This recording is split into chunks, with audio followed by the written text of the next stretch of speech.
Good evening, everybody, and welcome to our October webinar, our webinar of our Future Farming Resilience Fund. My name is Greg Beaton, and I'm leading the project for Brown&Co. What I want to do over the next 30 to 45 minutes is run through some administration areas around the project, let you know where we are with it, but most importantly in this webinar, we've got some feedback from farm visits that we've been delivering, and we're bringing in a couple of our consultants who've been delivering those later on into the webinar. So just some housekeeping to start with. We are going to record this, so if anybody wants to watch it at a later date, it will be available to do so. If you want to ask any questions, if you go to the bottom of your screen, you'll see a Q&A button, and please press that, type your question, and we'll be able to see it. And we will respond to that as part of the webinar. We are going this time, because we've got a very mixed audience, we've got some people who have already signed up to the project and may indeed already have had a visit. We've got those who are thinking about joining with us. And we've got those who maybe are just coming on for the first time and haven't had any information from us yet. So I want to just make sure that everybody has the same amount of information to start with. So I'm going to run through in the first part of this webinar, the introduction to the project and some slides that just talk about the rationale for it and our delivery. So that will be the same as the previous 3 webinars that we've run, but the second part will be very different. So on your screen now, you can see the agenda. So we'll run through an intro, we'll run through what the Ag transition period is about, and then we'll talk about our approach, our Brown&Co delivery approach. We'll talk about how to sign up and work with us, and then we'll move on to some feedback from farmers and also from some delivery consultants who've been out there in the field. And at any time, please ask questions, and at the end, we'll have a period when people can also have another go at asking any questions they want. Okay, next slide, please. So just to kick off, what's the Future Farming Resilient Fund about? Well, this is Defra, who are wanting to support farmers through the 7 years of change. This is the first year of change.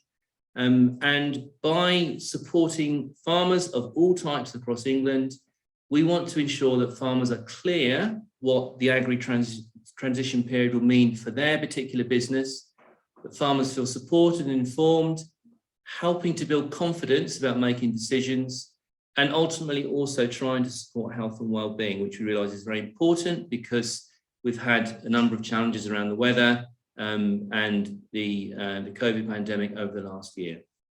So this project is the second phase of the Defra support. The first pilot ran from Feb 20 to March 21, and Brown&Co were the biggest provider in that. We work with tenant farmers and older farmers in that project. The second phase now is the interim, which is quite a short period that runs for 6 months to next February.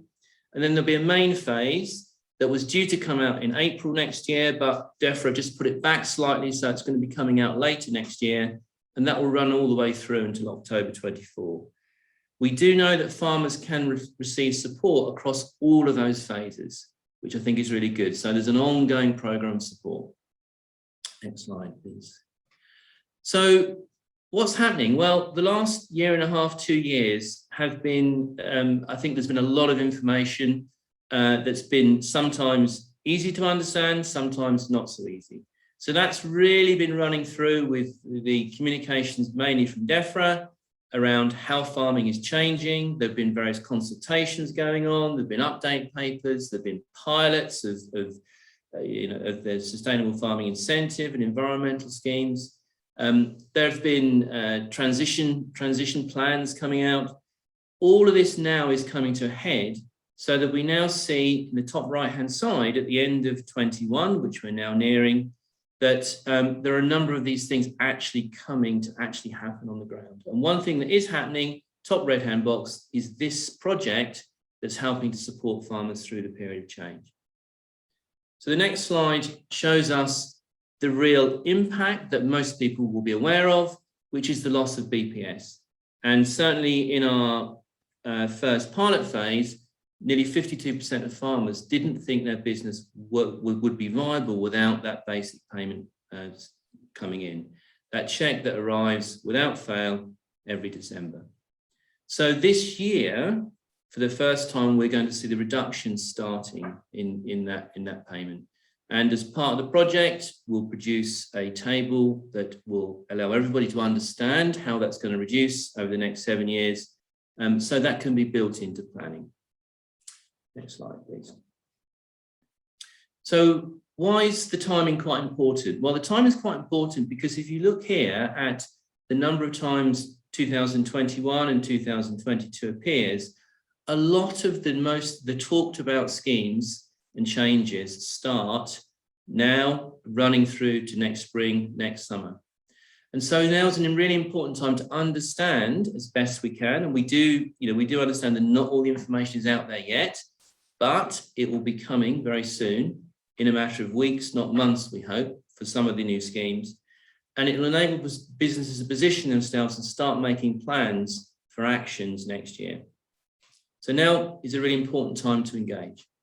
Next slide, please. So just for those of you who don't know Brown&Co, so we have 11 offices. We cover, we cover all of England, as I'll show you later on, but our offices are really down sort of the eastern part of the country.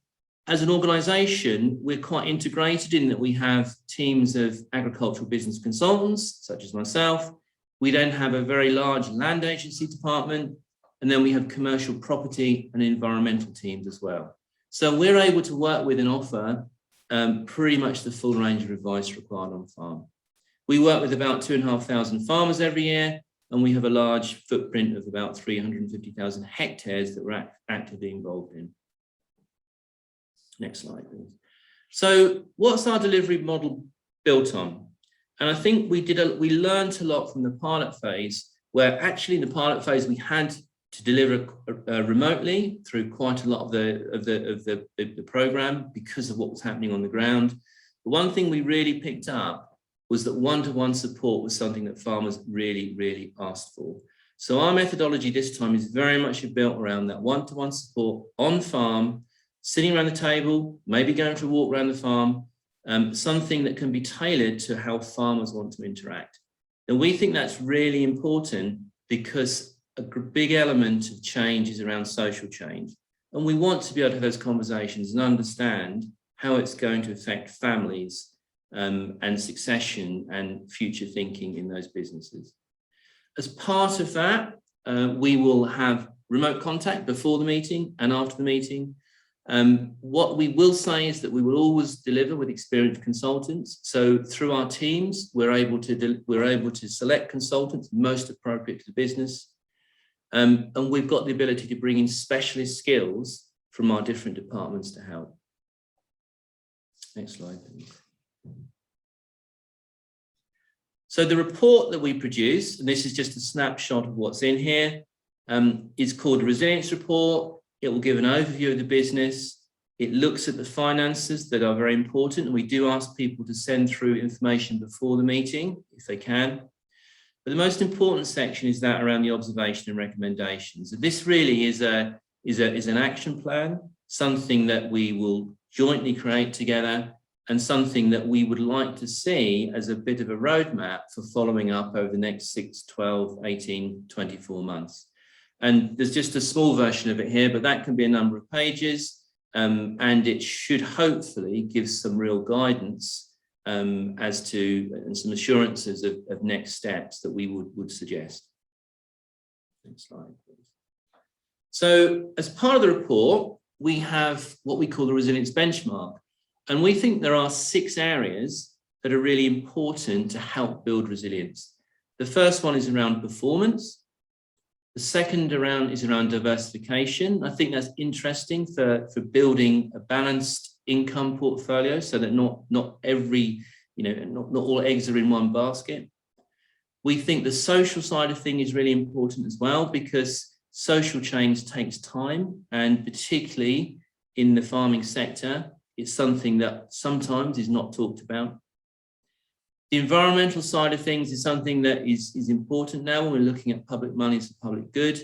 and quite a lot of the new schemes and initiatives look at environmental income streams. Obviously, net profit, the financial side of things, is important, and particularly look at change in equity over time. So how has a business performed over time?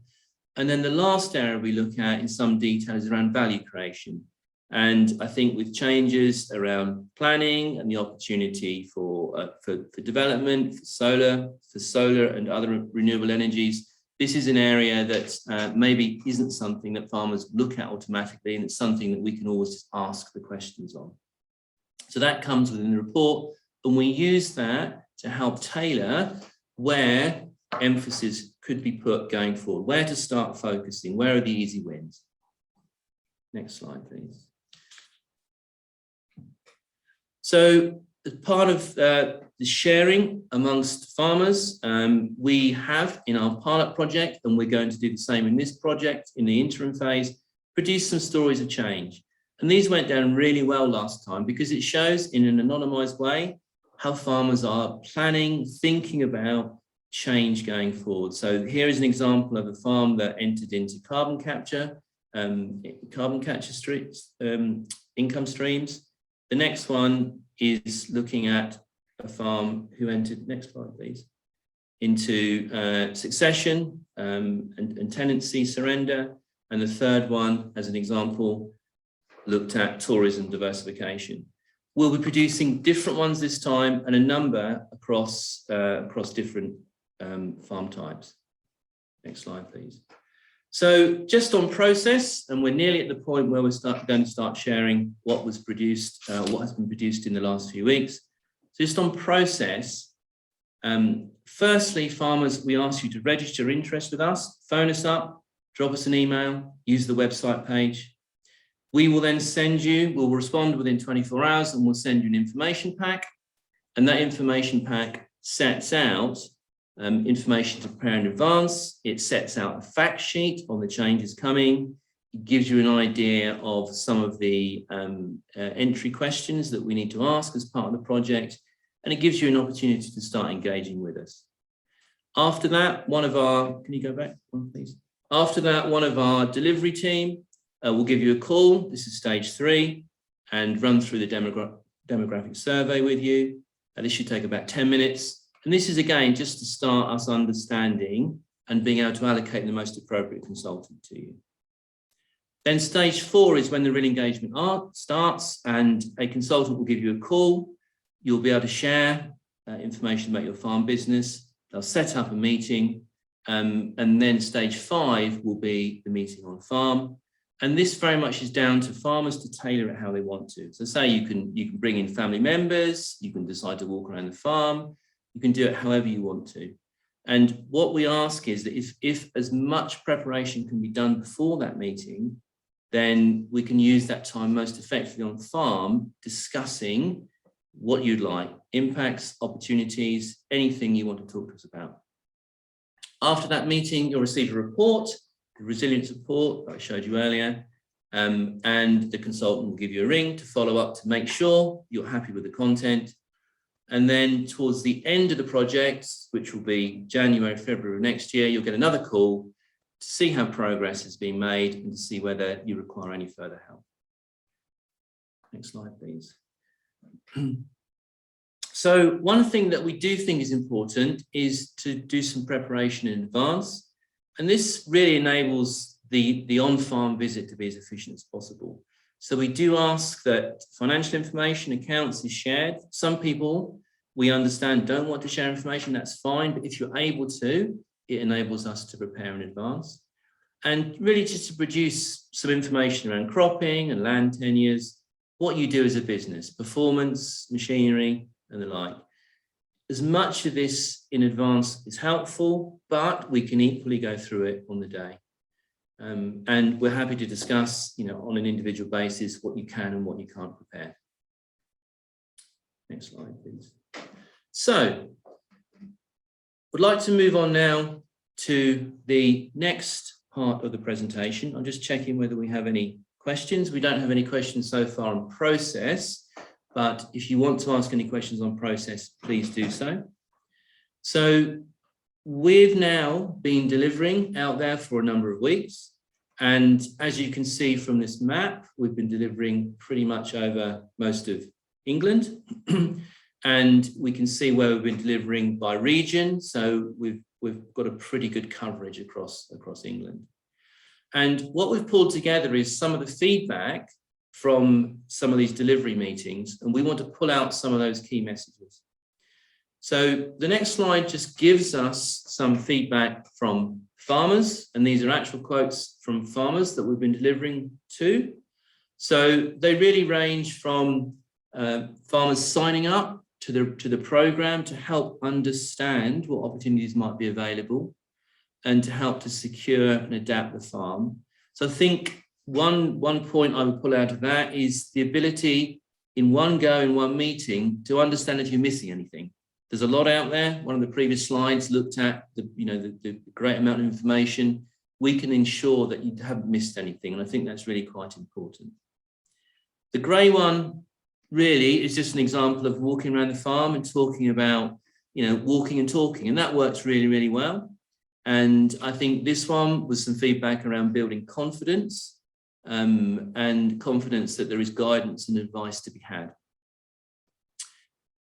The bottom right-hand one is just an example of food for thought, and I would say that certainly in the meetings that I've done, I usually leave with quite a bit of homework left with farmers to get on with. So, ideas, food for thought, plenty of discussions to happen after the consultant leaves the farm. And I think the top right-hand one is an example of a whole family. So bringing the whole family together for the discussion around the meeting and really opening up knowledge and information around grants available, and really being able to pull together some of the conversations with the family in one go, which I certainly in this meeting found very, very helpful, and I know the family did as well. Our second lot of feedback comes from one of our consultants, Chris Sheldon. Chris is based in our Lincoln office. And Chris, I wonder whether you're able to come on and just run through some of the feedback. It would be very helpful. Yeah, thanks, Greg. I'm hoping that that's worked and everybody can see and hear me. So I'm just going to run through some of these like Greg has. And it's really interesting now we've started going out on farm and delivering these meetings, because you never quite know who you're going to meet, what the situation's going to be, and what questions you might be asked. So, thinking on our feet as consultants is really quite important. So I'll just share some of these with you. I think most importantly, and the one that I really like is the light blue there. A farm manager on a relatively small estate said to me, "You're doing 750 reviews, what are the other 85,000 or so farmers in the country going to do? Everyone should be signed up to this." And that sort of really hit home to me, that somebody, quite forward thinking and in a management role like that was quite open to a project like this and thought that everybody should be involved. Equally, you in the grey there, you get a small scale livestock farmer who has part of the farm, a hill, a moor, west of Lincoln. And they said, we don't feel like there's any help for us now. We've looked at a lot of other opportunities and now we're losing basic payment. And they were really pleased that the programme was there so that we can talk through their options, and they feel a lot better now they've had some one-to-one support. The orange in the bottom left, another interesting one, a very successful contracting business that a guy had built up since the early 1980s, started not from a farming background, one tractor, one man, now got a successful business, and all he wants to do is own or run his own arable farm. And he has now achieved that dream and is renting an arable farm. And his reason for signing up was, I want you to give me a clip round the ear and tell me if I'm just chasing my dream or whether I should be using my head a bit more. And while we're doing these, this program in the top right there in the purple, I spoke to a business that's been trading for over 100 years, and as a family, in the last few weeks since I first spoke to them, they've had a family meeting and they've decided that they're going to slim down their operation.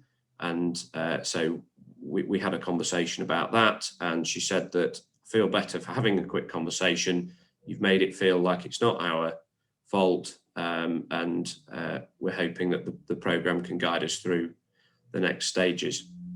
So that's just a little snapshot of some of the places that I've been in the last few weeks, and how people have reacted to our advice and what we've been able to do with them.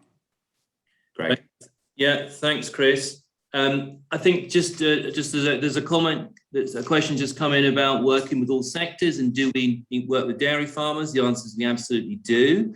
And none of this feedback on here is from dairy farmers as yet. It's from beef, sheep, arable, horticultural, as far as I can see and remember. But yes, we do work with dairy farmers, and we've actually got some visits going on over this weekend in the southwest with some dairy units down there. So the answer is yes, we do, and we've got one or two dedicated dairy consultants within our team.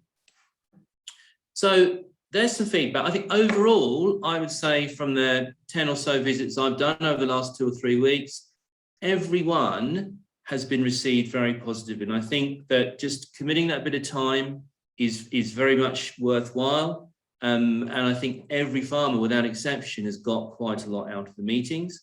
We're now at the stage of sharing reports back with farmers and moving into the next stage for those that have been some of the early people that we've met. Okay,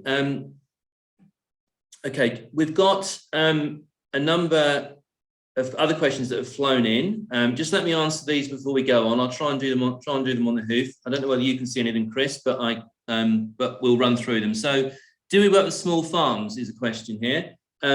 Yes, quite a lot of the farms that we're working with at the moment are small farms, and I think actually the smaller farmers at the moment are the ones who actually probably would benefit more from the advice. In general, BPS has tended to form quite a significant part of smaller farms' profit. And so there is some decisions to make with smaller farmers. So the answer is yes. Do we work with chicken enterprises, broilers? Yes, again, we've got some quite significantly large units that we work with ourselves as part of our Brown&Co core business. And so we have some very dedicated expertise with broiler chickens. And a question around geography. Brown&Co offices tend to be down the eastern part of the country. Do we work with people away from the offices? Absolutely, yes. We can stretch to any part of England. We don't necessarily, we've got 1 or 2 people in the northwest, and we would probably try and pull those together into one visit. But that's apart from the northwest, I would say that we are in all other parts very regularly. Last question before we move on. Can I pass on the recording to a colleague who hasn't signed up yet? Absolutely, yes. We will share the link afterwards. It will be on YouTube. Please do so, and we really encourage that. And we found actually in the previous webinars that probably more people have watched it after the live webinar than actually during the live webinar. So technology helps us very much these days. Okay, so let's move on to the next slide. Now, what we're trying to do now, and this is where we want to have a little bit of a meaty discussion now, is we've pulled together from across all of our delivery consultants the 10 main topics or questions that we've been hearing over the last few weeks of on-farm delivery, or rather, these are our observations as well. And I want to run through these with Chris, and try and just give you all a little bit of a view as to how we might address or answer these, or sort of signposts for suggestions going forward. So the first one, and one that I've seen, and certainly Chris and many others have seen, is around a lack of detail amongst the finances or amongst some of the performance metrics to enable analysis of the business, and particularly individual enterprises. Things tend to be very lumped together, and it's difficult to draw any conclusions. Chris, would you like to speak to that one? Yeah, I can do, Greg. Yeah, so one thing I've noticed, particularly like you have, is that when we've arrived on farm, a lot of the information that's been prepared from that slide you saw earlier is there and available. But what sort of hit home to me is that the amount of information about the general health of the business, around profitability, around knowing about cropping and planning future cropping and planning machinery replacement and so on and so forth. People have this generally in the top third, as opposed to a lot of it written down. And I suspect that's fairly common throughout the industry. And we're not saying that everyone has to have 15 Excel spreadsheets of information on the farm, but I have been surprised about the sort of lack of formal financial planning and understanding that we've come across. So to combat that, what have I suggested to people? Well, a lot of people out there are still using manual cash books to do their accounts, and the amount of information that you can actually use in terms of management information from those is pretty minimal. So for admittedly a small fee, a accountant or a freelance farm secretary or somebody could put your accounts onto a program such as Xero, QuickBooks, Farm Plan, Key Prime, etc. And those will capture all of your income and costs and then report throughout the year on how you're getting on, and you can monitor income and costs a lot more closely by using those programs. The other thing you can do with those is enterprise record. So if you've got a mixed farm, say cattle, sheep and arable, you can log income and costs against those enterprises to see which ones are making money. And those are just a few ideas that I think would benefit some of the people I've seen so far. Yeah, great, Chris. I would say that, you know, without individual enterprise information, it's very difficult to sit down and you know, sometimes there are some tough choices to make about stopping some things or investing in others and going large on them. And without that information, it's very difficult to have those conversations. So I think that's a prerequisite and something that is not necessarily that difficult to do, but we're very happy to give people guidance in that direction if required. The second one, and I've found this in numerous cases over the last couple of weeks around accounts being out of date. 2019 accounts is often the latest set that some people have, which is a 2018 harvest usually. Some people have 2020 accounts, which is 2019 harvest. A lot has happened in those two interim harvests. Anything you think we can do with this one, Chris? Is there a short-term fix? Yeah, so it links to the one above really. And if we've got invoices and income going to someone at the end of every month and being uploaded onto a system, you're no more than 1 month away from having some management information. And what you can also do is turn those accounts from the previous year potentially into a budget, and you can upload that to a program like this, and then you'll be able to report budget to actual partway through the year and just check how you're getting on.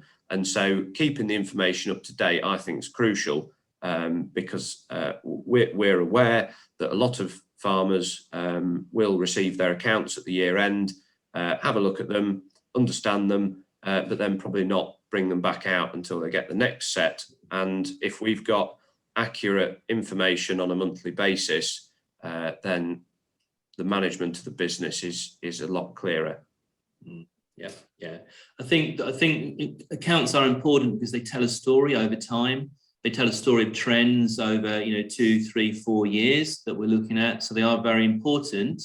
But I think the gap between when the accounts finish and what's happened today is something that we're very interested on farm, and we try to understand what's happened in the interim period. And the more help we can get in that information, it makes our job easier in supporting farmers.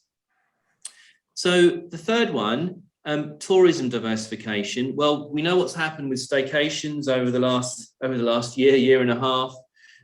We've seen a lot of interest in the great outdoors, And certainly I'm picking up a lot of interest and potential or perceived potential for various forms of tourist diversification. Now, this might be glamping, it might be campsites, it might be developing buildings. But one or two sort of cautions in here, I think. Chris, do you want to talk about what your experience of this has been?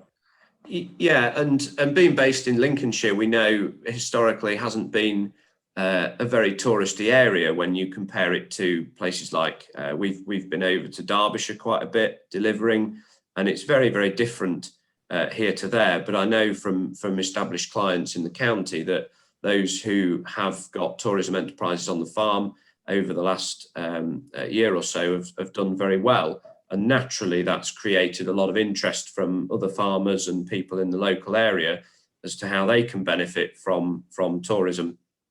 Now, that comes with a bit of a health warning. And somebody said to me yesterday that as soon as those planes are flying back to the south of Spain, is my holiday let going to be empty?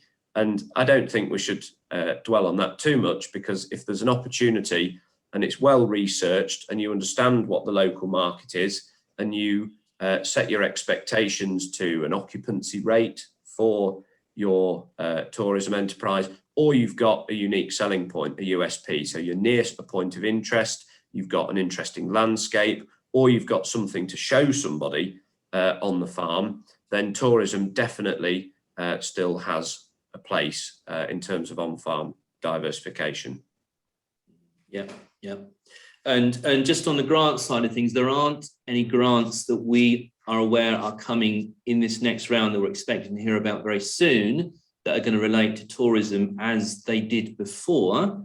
But we believe there will be grants in the tourist development area coming from another department, not Defra, at some point. That's our understanding. I would just add to the tourist one, Chris, as well, that I think running a tourist enterprise can be quite hands-on. Tourists, a little bit like livery yards, can be quite needy, I think, sometimes. And I think the ability to be able to engage with people is really important. So there's got to be a driver there by the person who's running it that's prepared to engage. It's not something that I think can be delivered at arm's length.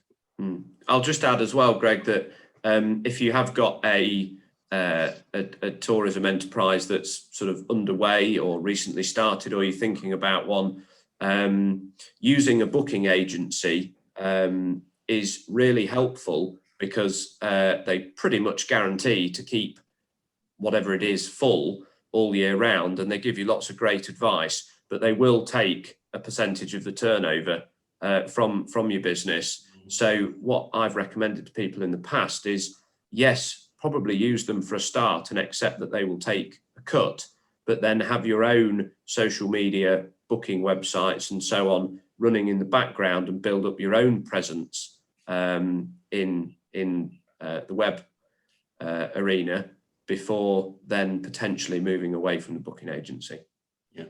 Yeah. Okay. So something different now with the fourth point here, that again pretty much comes up in every single conversation around environmental income. We know the emphasis is pushing away from payments related to just land to actually delivering a public good. And I'll just talk to this a bit, Chris, and you can come in a bit later on it. I would say that there should be an ambition for most farmers to engage in this area. It can either be with an ambition to make up all of their BPS, or most probably some way towards that. I think it would be difficult to go all the way unless you really embrace it. We know that there are existing countryside stewardship schemes out there, which a lot of farmers are now in, but surprisingly a lot aren't, and they can be entered into. Whether they're entered into, to look at just around the margins and protection of resourcing, watercourses and the like, or they can start being used to square fields off, or larger schemes are now looking at whole field options and thinking about it as part of the rotation. So that's there. Those schemes are going to continue, and they will segue naturally into elms at some point in the future. We've also got the sustainable farming incentive coming on board now. The pilots are due to start anytime soon. They're going to run for 3 years. but we know that that a couple of the standards, the soil standard for arable and grassland, will start next year, and there is an opportunity for farmers to engage with that, as well as existing stewardship, as well as receiving BPS. So there is some elements of stackability here. We don't know all the detail yet, but that's something that everybody, I would suggest, should be looking at, and will go some way towards sort of making up some of the gap of BPS loss. So that's a conversation to have. Do you want to add anything to that, Chris? Yeah, I'll talk a bit about the economics, if you like, Greg. So when I've been on farm, as Greg says, a lot of people have engaged with countryside stewardship already, previously been in ELS, HLS and old countryside stewardship before that. So a lot of farmers have had these schemes for up to 30 years and understand them and understand how they work. People who are often newer to these schemes, they can be a little bit daunting, and it can be difficult to decide whether you go for a small scale, a large scale, or somewhere in between. And so before you do it, I think you've got to understand about net margin as opposed to headline figures. So it's easy for us to say that with wheat at £200 a tonne, why would I put land aside into a scheme? But if you look at a 5-year average, I mean, I'm putting myself on the block a bit, but I doubt that in 5 years' time, wheat will still be £200 a tonne. So at some point, there's going to be a tipping point in the net margin that you're able to create from an acre or hectare of land. And that's where these schemes can start to come in. Across a farm, let's talk about arable. If you've got some land that's yielding 4 tonnes an acre and some that's yielding 2, your net profit from that 2 tonne an acre land is going to be less than a stewardship scheme, but the 4 is going to be more. So what we've spoken to people about is identifying poorer areas of a farm and using that to baseline a net margin with stewardship. And that can be either on just headlands, awkward corners, wetter areas, poorer soil types, or you can go for like whole scale change and bring environmental payments in. A good example I've got is a farm that was farming in hand all cereals and is now growing 50% first wheat, and the other half of the farm rotationally is in a couple of different stewardship options, and that's really de-risked that farm. And you know, we'd be happy to go into more detail about how that works another time. Right. Yeah, so that's certainly one to look at for most farmers. So I wonder if we can look at 5 and 6 together. So five and 6 really are looking at, you know, a number of examples of where the rent and particularly the finance burden is high, and it's difficult to see how that can be repaid out of normal farm profits. So there could be some implications here for asset sale or renegotiation, and sort of link to the question that we get asked often: BPS is coming down this year. Does that mean my rent can come down? Discuss. Chris, do you want to talk to these together? Yeah, I can do. Yeah, so it's important, I think, to look at rent and finance together as opposed to separately. Some people would probably disagree. But if you say, going back to my point 1 about doing a budget, if you've done a farm budget and you have what I call pre-rent and finance surplus, so you've generated some income, you've took off all of the costs apart from rent and finance, farms generate quite a lot of pre-rent and finance surplus, and generally, you know, it's your circumstances in a way, whether you're a tenant, whether you've had to buy land off family, so on and so forth. But really where things can be won or lost in terms of net profit at the year end is in rent and finance. So if those are high, circumstances, you know, we accept and we sympathise with, that can be difficult, and that can really erode profit. So a couple of ideas that we have: you've obviously got looking at rents, and if you are a 100% or a majority tenant, then your opportunity to review the rent is there, but tricky, we accept. However, for those who are renting less proportions of land, are we paying too much for additional land and not making a profit on that? Finance, as we go through a period of change and basic payment reduces, if we're not creating enough surplus from farming to repay historic borrowing and finance costs, then sometimes we have to look at a whole-scale change in strategy that might release some capital to bring that down so that we're not so worried about having to pay the bank before we pay ourselves. And that can be linked to the point above with environmental. If you've got half a farm that is taking a guaranteed return from stewardship, it needs half of the machinery, and therefore changes in strategy like that, that's a really simple option, big decision for many, I accept. But there are ways of reducing finance and looking at rents to make sure that we're not giving away all of our profit to the bank or the landlord. I think just there on rents, there's a question that's come up: do we work with tenant farmers? Absolutely. I think we've got a very strong track record of working with tenants, and particularly bringing in our land agency colleagues on that side of things. And I'd like to think, and we see examples of landlords creating these win-win situations where it's beneficial for a joint discussion with landlord around investment in the future, or around producing a sustainable business model, which might be around increasing security of tenure, which will come to the next point. But creating win-win situations and having those conversations, I think, is unlocking some of these maybe shorter term challenges. Yeah, and it's important as well, I think, Greg, to think about point 6 there. Will my rent go down? Well, not necessarily, because we are still seeing extremely high demand for relatively short-term and longer-term FBTs. And of course, land agents get very excited about comparable evidence. And where we've got comparable evidence of new lettings on arable land of above £200 an acre, I'm afraid nobody wins. And the reason I say that is because if one letting 2 miles away on a similar soil type is £200 an acre, and you're approaching a landlord for a rent reduction, the first thing that landlord or landlord's agent is going to say to you is, well, look at the market evidence next door. So that's going to be really tricky. And until farm economics start to dictate that people can't pay that much in rent, then rents, unfortunately, will stay where they are. But hopefully in time, those punchy rents will start to be assessed a little bit harder. And then that's when FBT rents might start to cool off.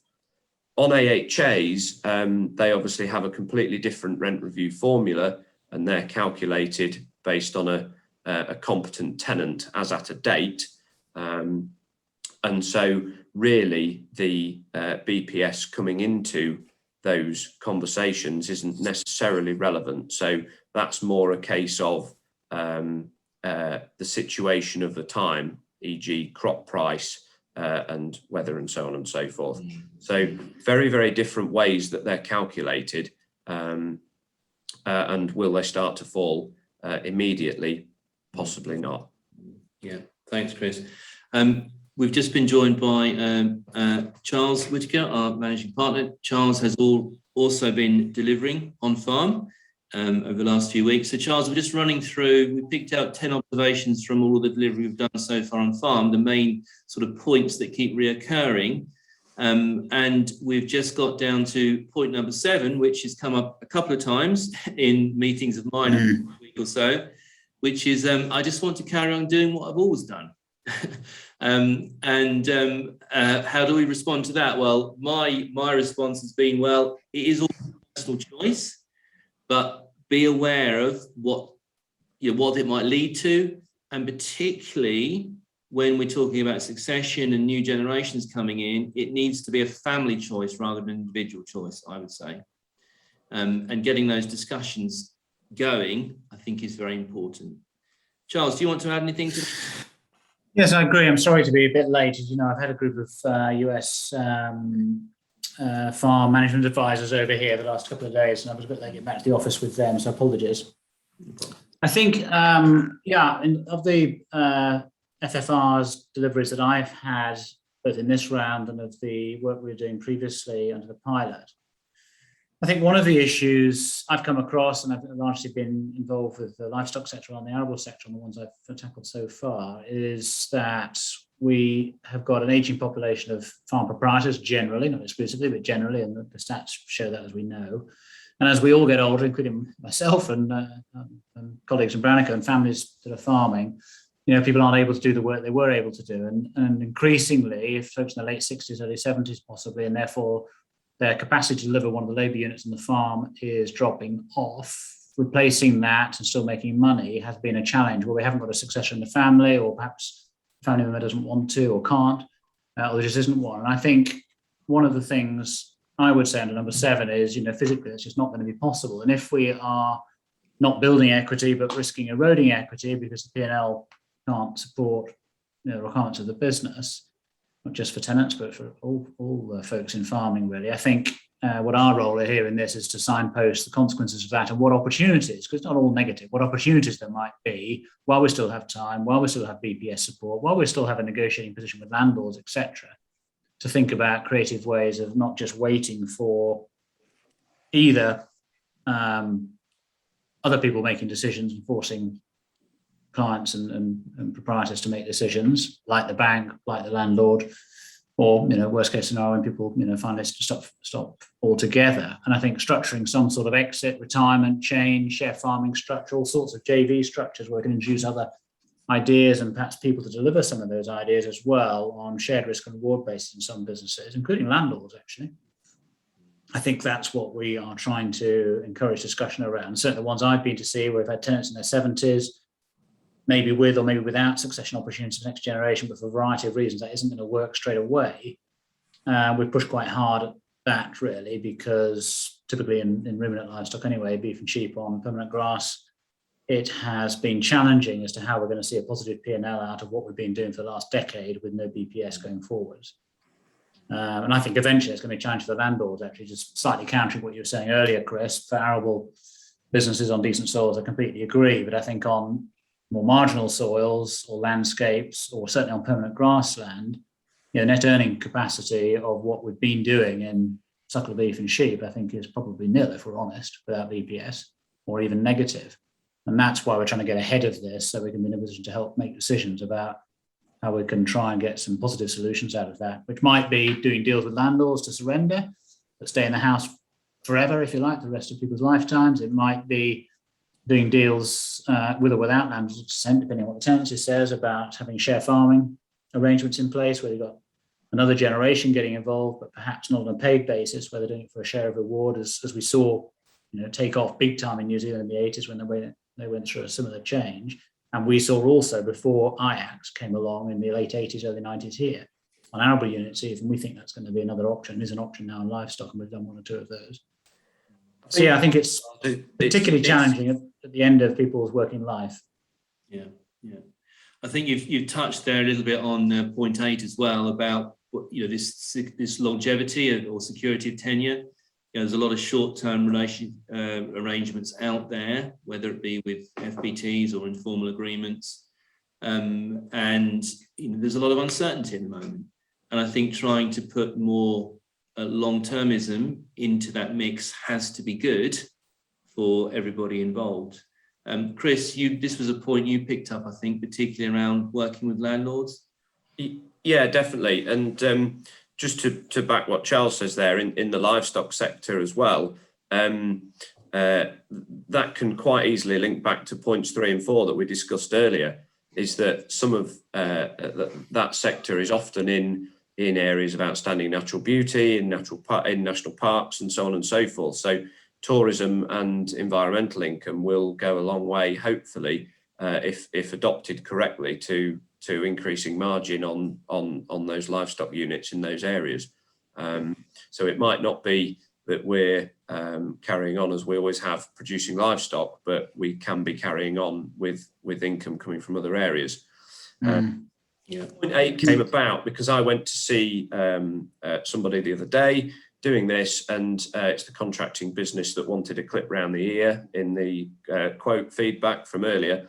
And he's just took on the 300-acre farm that we were discussing, and the house, moved his family there, rented out his own house, cut down on his contracting income, and he's doing all that while the landlord is discussing with a solar developer to put the whole farm that he's just rented into solar, and he hasn't actually got a signed agreement.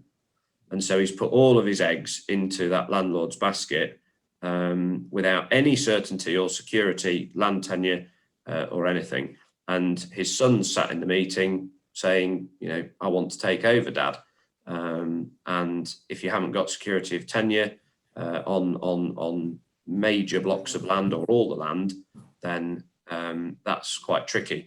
What you can do in those situations is, as Greg said earlier, create a win-win. So say, well, okay, I'm making changes, I'm insulating against BPS, I've got a strong business, give me a longer term and I'll pay you rent. And then that can hopefully guide a way forwards for the landlord and the tenant. I think one of the important things, and as you said, we mustn't typecast any landlords or operators or tenants, should we? But I think there have been a lot of creative arrangements between landlord and tenants, or landlord and operators, that we've dealt with over many, many years. And it isn't always possible to do that, but it's certainly something to approach with a positive mindset, I think, particularly given we've got reasonably heavy capital grants coming to help diversification, to help investment in new income streams, which are often available to farmers and not landlords. So there's deals to be done there. And the other thing I was going on to say about, just going back to my harping on about sheep and beef, if identifying net margin contribution from actual activity, how good we are at doing that, B, are we actually making contribution to profit from it or not? Because often, and one of the situations I was looking at recently, we've got a whole labour unit, employed labour in a house which otherwise could be rented. Actually, we're making a loss. And so the more of that activity we're doing, the bigger the loss. And in some cases, it's going to be right to actually do very little, if not nothing, because we're actually hemorrhaging working capital because the physical activity, whether that's arable unit or livestock unit, is not making a positive contribution from those enterprise activities. And I think that's one of the roles of this FFR, is to try and get to the meat of that pretty quickly, to then help make subsequent decisions about expansion, contraction, change, performance, etc. Yeah. Thanks, Charles. We've got probably about 5 minutes left. What I wanted to do was just look at 9 and 10 in those last few minutes. On 9, I think we can't sort of have this discussion without something that does come up every time around the lump sum exit payment. And just on, I'll just talk to that, and then maybe Chris and Charles can talk a bit more about, raising or ensuring that retirement is financed. But just on the lump sum, we know the consultation has completed. I think it's going to be a little bit delayed before we hear the results from that. It's due to be announced next year, to start in 2024. From what we understand, it's likely to be the last 4 years worth of BPS. So people can do some rough calculations to what it might be. But what we're very unclear of is how that is going to actually be split. So in partnerships, if one of the partners retires and others stay on, how is it split with that business? How is it split around land that's tenanted, that's been the income driver for the business that goes into the partnership? There's lots of different computations that we're unclear about as yet. So the devil will be in the detail when we get it out. But I think that for most, probably isn't going to be the big incentive to leave. I think there need to be other factors alongside that, and other means of finance retirement, I think, are important. Chris or Charles, do you want to talk a bit? Yeah, I'll go with that one. So this was one that came up with me the other day, and I think a lot of this is seen in a negative light. Basic payment reducing, and all of these points here are observations and issues that have been raised with us. And this one, 9 and 10 particularly, are the ones that are seen as negative. And I don't think it should, because if we're able to change farm strategy in a different direction, like I was talking about arable and stewardship earlier, or like Charles was saying with identifying livestock net margin and turning that into tourism and environmental potentially. Trying to raise some capital by changing strategy should be seen as a really positive decision. And a lot of people will see the lump sum exit payment as an opportunity to bring the next generation into farming, or take a lump sum out and actually increase productivity or diversify income with it. So, 1 to 8 that we've been talking about here are issues that have been raised, but actually changing strategy, raising some capital to allow an older generation to retire rather than continue to work hard 7 days a week and increase, themselves worrying about where the money's coming from. There's lots of ways it can be done, and then allow people to make those decisions. Yeah, and I think the only thing I would add to that, Chris, is we think the trailblazer for this was capped at 100,000, which we've certainly pushed back on in the consultation. But let's assume it is capped at 100,000. I mean, it's not a life-changing sum of money, but if we've got to plan a retirement or withdraw from the business anyway, because it's not making any money, we're hemorrhaging equity, or we don't want to do it anymore, and we've got a strategy to change, it's 100,000 we wouldn't have without doing so. So I think it's worth thinking about, but it's unlikely to be the driver for change. We might gut feel if it's going to be those sort of magnitudes that the Defra flagged when they ran the consultation. Yeah. No, thanks. Okay, I think we've pretty much run through and shared what we have been seeing on farm, and these are certainly the main points that have come out repeatedly across the visits that we've been doing. So hopefully that's given those who are listening some ideas as to the discussions. Hopefully a lot of them you can relate to, and I'm sure they'll be the same in many situations. And these are the sorts of things that we are talking about on farm-specific cases when we're sitting in front of farmers, walking around a farm, sitting around the kitchen table. So if you want to, and we would encourage you to sign up for this project, please do drop us an email, give us a phone, or go onto the website. We will contact you very rapidly, and we will be out to work with you over the next weeks and months. We need to get the project finished by the end of February at the very latest. So we want to conclude our farm visits really by mid-Feb. So the sooner you can get in, please do so. We do have a limit to numbers within the programme, and we're all ready to go and help support everybody. So hopefully this webinar has given you some ideas, given you a bit of an insight into how we're delivering. And we look forward to working with everybody. So look forward to hearing from you soon. Thank you very much. Thanks, Chris. Thanks, Charles. Thank you. Thanks. Bye.